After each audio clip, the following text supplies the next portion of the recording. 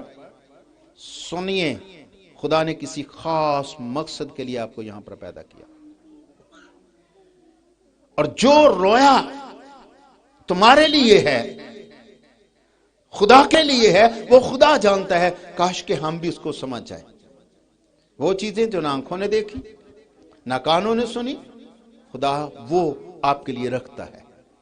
غور سے سنیے, اس طرح سے ہے کہ جب یہ خبر پہنچی, لوگوں نے رونا شروع کر دیا, لوگوں نے چلانا شروع کر دیا, تو وہاں پر 2 مثبت آدمی بھی مر. ان کا نام کیا ہے؟ یشوع اور کالب. انہوں نے پھر اب ایسا کیا, موسیٰ اور ہارون نے اوندے منہ گر کر دعا کرنی شروع کر دی.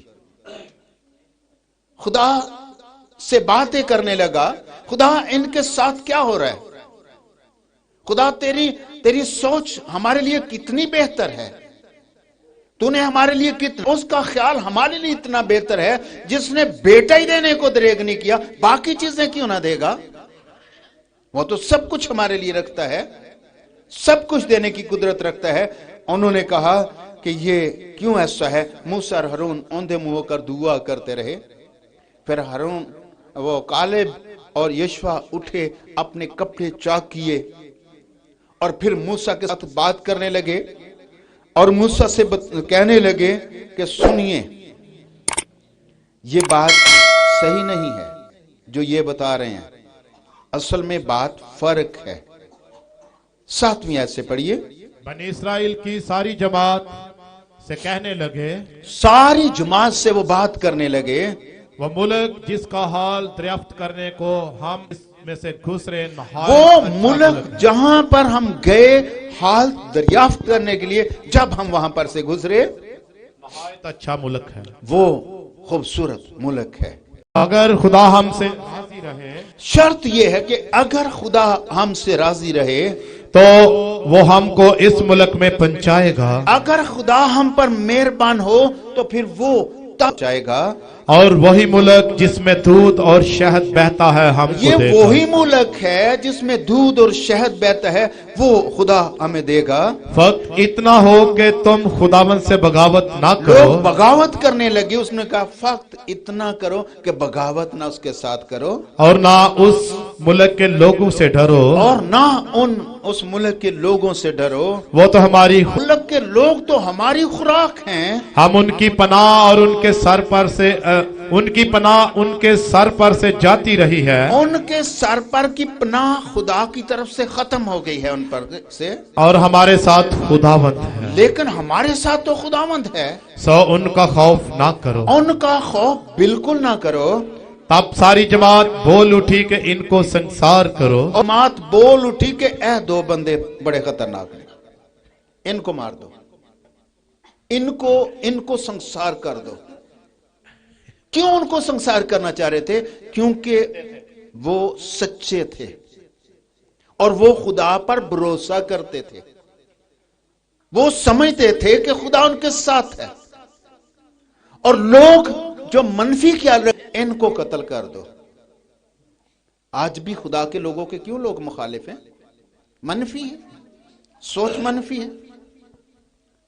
انہوں نے کہا یہ خدا کا کلام بولتے ہیں, ان کو ختم کرو, ان کو سنسار کرو. اس وقت خیمہ اجتماع میں سب بنی اسرائیل کے سامنے خدا کا جلال نمایاں ہوا, خدا کا جلال وہاں پر چمکا. اور پھر خدا نے موسیٰ سے کلام کیا, یہ لوگ کب تک میری توہین یہ کرتے لوگ رہیں کب گے, تک میری توہین کرتے رہیں گے, اور باوجود ان سب موج سوکے جو میں نے ان کے درمیان کیے, کب تک مجھ پر ایمان نہ لائیں گے. اتنے معجزے دیکھے ابھی بھی یہ یقین نہیں کرتے.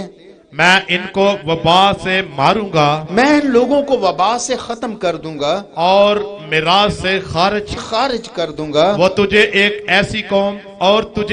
ایسی قوم بناؤں گا, اور خدا نے کہا موسیٰ میں تیرے ساتھ ایک نئی قوم بنا دوں گا جو ان سب سے کو ختم کہیں کر دوں گا. بڑی اور زیادہ زور آور ہو. وہ بہت زیادہ اور زور آور ہوگی. موسیٰ نے خداوند سے کہا, تب تو مصری جن کے بیچ سے تو ان لوگوں کو اپنے زور بازو سے نکال لے آیا یہ سنیں گے۔ کہا دیکھ خداوند اگر تو ایسا کرے گا تو پھر لوگ کیا کہیں گے؟ لوگ سنیں گے کہ ان کے خدا نے وہاں سے اٹھایا اور یہاں پر مار دیا۔ یہ بھی خبر اچھی نہیں ہے۔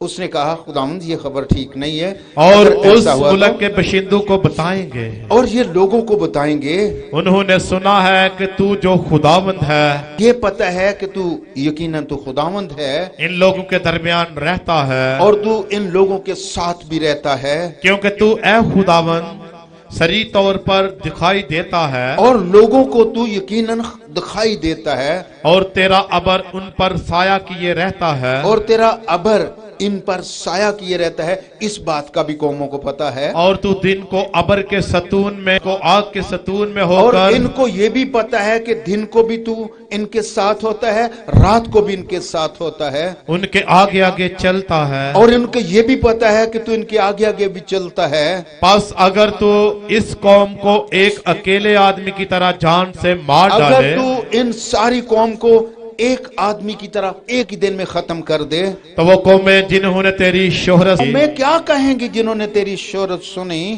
کہ چونکہ خدا اس قوم کو اس ملک میں جسے اس نے ان کو دینے کی قسم کھائی تھی پہنچا نہ سکا، پھر لوگ یہ کہیں گے خدا لے تو آیا لیکن پہنچا نہ سکا۔ اس لیے اس نے ان کو بیابان میں ہلاک کر دیا۔ وہ کہیں گے کہ اس لیے پہنچا نہیں سکا تو خدا نے مجبوری میں ان کو قتل کر دیا۔ لوگ اس طرح تو خدا کئی بار ہمارے ساتھ اس لیے موعظے کرتا ہے اور ہماری حفاظت کرتا ہے کہ ہم اس کے نام سے کہلاتے ہیں۔ ہم اتنے اچھے نہیں بھی ہوتے تو بھی خدا ہمارے ساتھ وفادار ہوتا ہے، صرف اپنے نام کی خاطر کہ ہم اس کے نام کے کہلاتے ہیں۔ خدا ہماری حفاظت کرتا ہے۔ مثبت خیال رکھیے، جب کلام کی مخالفت ہو تو سمجھیے کہ کام ہونے والا ہے، کام بڑھنے والا ہے۔ بائبل کہتی ہے آخر زمانہ میں، پطرس نے اپنے خط میں کہا، دوسرے خط میں دوسرے چیپٹر میں شروع سے پڑھیے تو اس نے اس کے بارے میں پہلے سے بتا دیا ہے۔ اور جس طرح اس امت میں جھوٹے نبی بھی تھے، پطرس کہتا ہے جس طرح سے پہلے والی امت میں جھوٹے نبی بھی تھے، اسی طرح تم میں بھی جھوٹے استاد ہوں گے، اسی طرح تم میں بھی جھوٹے استاد نکل آئیں گے جو کشیدت والی بتیں نکالیں گے اور وہ عجیب عجیب باتیں کریں گے، کلام کے خلاف نبوت کی بدعتیں نکالیں گے، اور اس ملک کا انکار کریں گے اور وہ اپنے مالک کا انکار کریں گے جس نے انہیں مول لیا تھا، جس نے ان کو مول لیا تھا، اور اپنے آپ کو جلد ہلاکت میں ڈالیں گے۔ وہ اپنے آپ کو جلد ہلاکت میں نکلیں گے۔ وہ اپنے مالک کا انکار کریں گے جس نے ان کو مول لیا ہوا ہے۔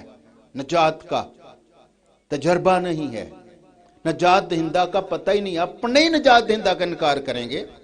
ان کا کیا برا مناؤ گے؟ ان کے بارے میں کیا سوچو گے؟ وہ تو اپنے نجات دہندہ کا اقرار نہیں کرتے۔ اگر کوئی مسیح کا انکار کرتا ہے وہ اپنے نجات دہندہ کا ہے، کیونکہ بائبل کہتی ہے آسمان کے تلے زمین کے اوپر کوئی دوسرا نام ہی نہیں ہے جس سے ہم نجات پائیں۔ آمین۔ وہ ایک ہی نام ہے اور یسوع مسیح ہے۔ جو اس کا انکار کرتا ہے وہ اپنے نجات دہندہ کا انکار کرتا ہے، کوئی دوسرا نام ہی نہیں ہے۔ نجات کی تو ہر شخص کو ضرورت ہے، ہر قوم کو ضرورت ہے، ہر کوئی تلاش میں ہے، ہر کوئی چاہتا ہے کہ اپنے مرنے کے بعد وہ جنت میں چلا جائے، اور وہ اپنے نجات دہندہ سے غافل ہیں۔ ان کو اس کا پتہ ہی نہیں ہے کہ ان کا نجات دہندہ خدا کا بیٹا یسوع مسیح ہے۔ آسمان کے تلے زمین کے اوپر کوئی دوسرا نام ہی نہیں ہے، ایک ہی نام ہے اور وہ ہے یسوع مسیح۔ نجات کے لیے لوگ کیا نجات دہندہ کے پاس نہیں آتے، نجات پھر بھی حاصل کرنا چاہتے ہیں۔ کوئی قبروں سے، کوئی قبروں کو ذریعہ بناتا ہے، کوئی پتھروں کو ذریعہ بناتا ہے، کوئی لکڑی کو، کوئی لوہے کو، کوئی کس کو، کوئی پیسے کو ذریعہ بناتا ہے نجات کے لیے۔ پیسہ بانٹیں گے، خراج کریں گے، نجات مل جائے گی، کچھ بھی نہیں ہے۔ یہ بھی سوچ دنیا میں موجود ہے جو گناہ کو